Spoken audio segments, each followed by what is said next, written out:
sexto ano, tudo bem com vocês? Espero que sim.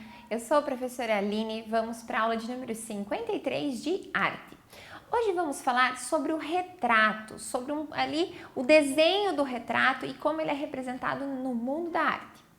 Como objetivos, temos analisar os elementos constitutivos das artes visuais, dialogar com princípios conceituais, proposições temáticas, repertórios imagéticos e processos de criação nas produções visuais. Começando bem do começo, né? Sendo aí repetitiva, mas o início do retrato, então, ele remota aí a 1360, que esta imagem ao lado de Giovanni Aubon é considerado um dos primeiros retratos pintados de que se tem notícia, né? Ele é um gênero, então, da pintura e da fotografia que tem a intenção, então, de descrever um sujeito humano.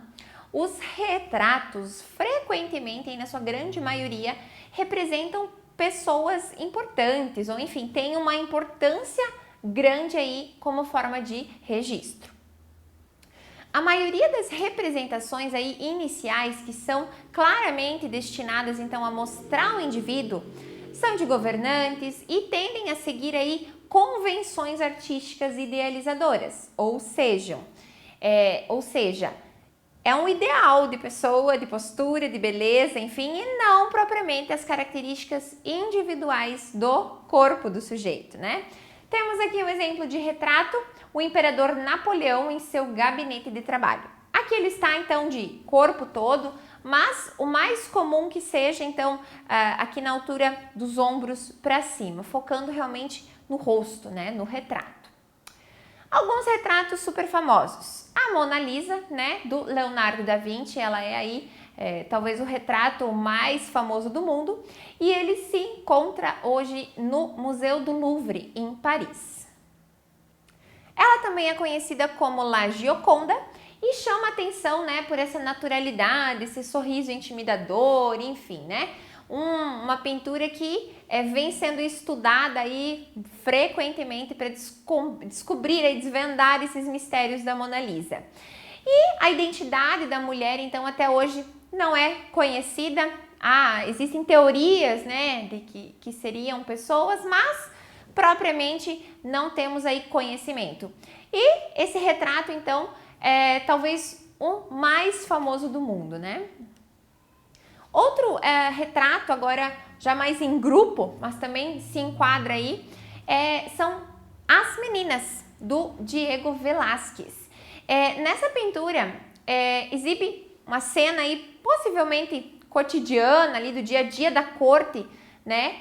E aparentemente é muito simples, né? A tela carrega aí uma série de elementos também a serem descobertos, né, pelo espectador. Então, nem tudo é só o que parece, temos aí alguns mistérios, temos algumas coisas aí a destacar dessa pintura das meninas. Nesse quadro, o pintor se retratou trabalhando na tela. Então, no círculo em amarelo está Diego Velázquez. Então, ele se retrata pintando a tela, né? Que foi uma encomenda, então, do rei Felipe IV e sua rainha Mariana. E este casal, então, né, o rei e a rainha aparecem onde? Lá no fundo, né, no círculo em vermelho, como se estivessem, então, refletidos em um espelho, né, como se eles estivessem no fundo do cômodo e sendo refletidos por aquele espelho. Esse recurso também nos dá uma sensação, uma impressão de que o casal seria espectador da própria obra, como se né, o rei Felipe e sua esposa estivessem observando a cena e também são retratados. Então, apesar de conter outros elementos, mas também se enquadra aí nessa categoria de retrato.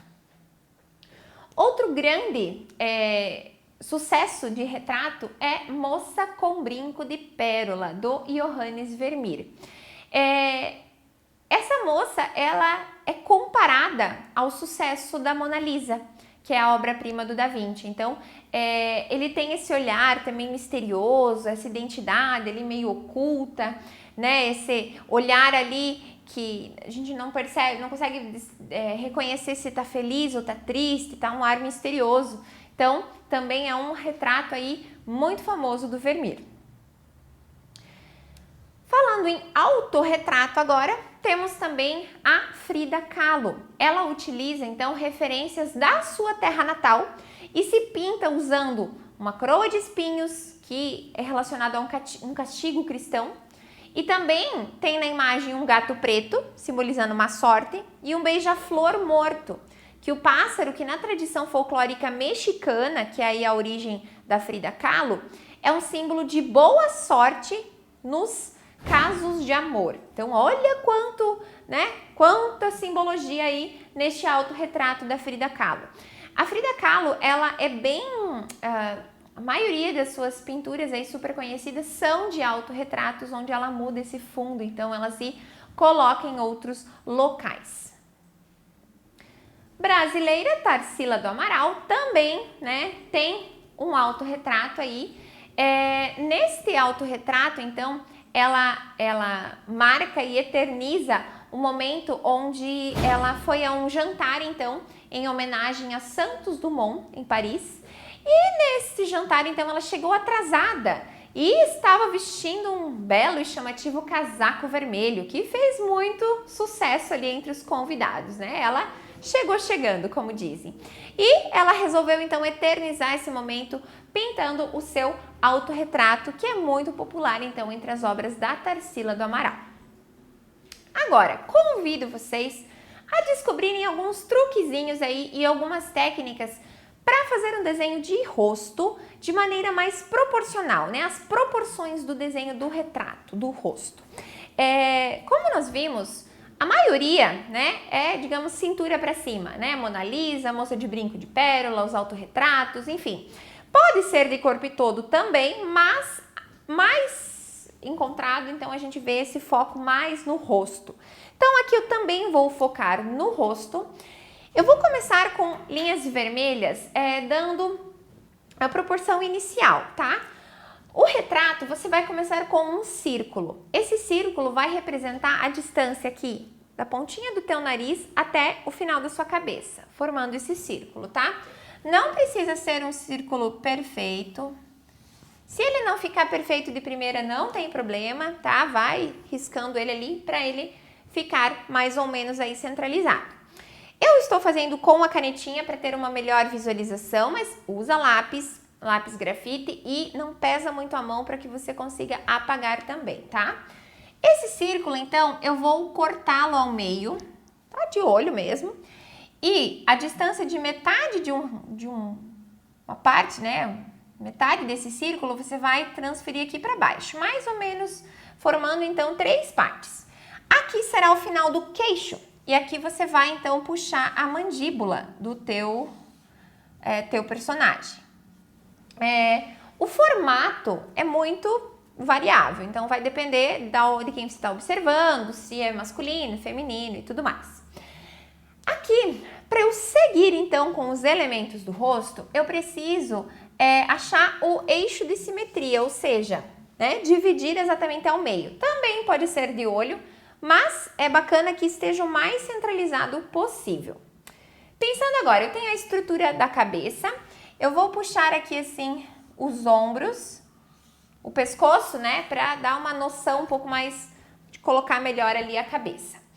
Agora essas seriam as linhas bases para você ter um formato de rosto aí proporcional, tá? Eu vou usar uma canetinha preta agora para mostrar aonde ficariam esses elementos, dos quais essas linhas centrais auxiliam e muito, tá? Começando pelo nariz. Como eu comentei, o círculo representa então a base do nariz até o topo da cabeça. Então essa ligação aqui central fica essa pontinha do nariz, tá? Eu vou curvar ela aqui e fazer aqui a parte das narinas, né? E esse nariz eu vou só marcá-lo aqui porque aqui não tem uma linha reta, né? É só o sombreado da nossa pele que dá essa inclinação. Os olhos, o tamanho deles em relação à cabeça, o comprimento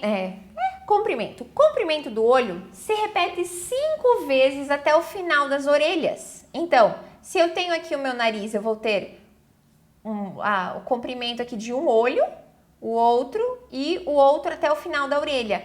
Então, é a distância como se nós tivéssemos aqui a largura de 5 vezes os nossos olhos até o final das orelhas, tá? E aonde ficarão esses olhos? Abaixo dessa linha central do círculo, porque aqui ficam as sobrancelhas, tá? Vou marcar as sobrancelhas aqui na linha e os olhos estão, então, logo abaixo, tá? Vou fazer aqui uma versão simplificada do olho e a outra aqui. Não sei se está ficando centralizado, tô fazendo meio de lado aqui, mas vai dar para entender, tá? Esse aqui ficou muito pro lado, ó. Precisava puxar um pouquinho para cá. Mas eu tenho a posição. Não se assustem que tudo aquilo não é testa, tá? Metade desse caminho aqui é cabelo, tá? Então aqui, ó, é cabelo. Aí um pouquinho acima aqui também. A orelha. A orelha, o tamanho da orelha é da tua sobrancelha a pontinha do nariz. Se você fazer esse teste, ó, e puxar, dá o tamanho da sua orelha, olha só. Então, aqui no desenho ela vai parecer grande mesmo, porque ela vai aqui da pontinha do nariz até, ó, é quase como um meio coração, né? Ela dá essa curvada ali, essa seria a sua orelha. Em muitos retratos, o cabelo esconde a orelha, né? Deixa eu fazer um cabelinho aqui. Mas, aparece geralmente aqui essa parte, né, do brinco, enfim, que aparece. A boca. Para a boca, ela vai ficar, então, centralizada, né? Do final do queixo até a pontinha do nariz. Então, eu vou ter aqui a linha da minha boca. Lembrando que são proporções ideais. Eu não fiz cílios, não fiz, né? Fiz bem grosseiramente. Mas para você ver aonde ficam esses elementos. Para não acontecer de ficar muito pertinho as coisas, uma testa muito grande, um queixo muito grande. Aí, de acordo com o que você quer representar, você vai então, rosto mais fino, né, um olhar diferente, cabelo comprido, enfim. Você vai adaptando então para o que você está observando ou para a pessoa que você quer representar.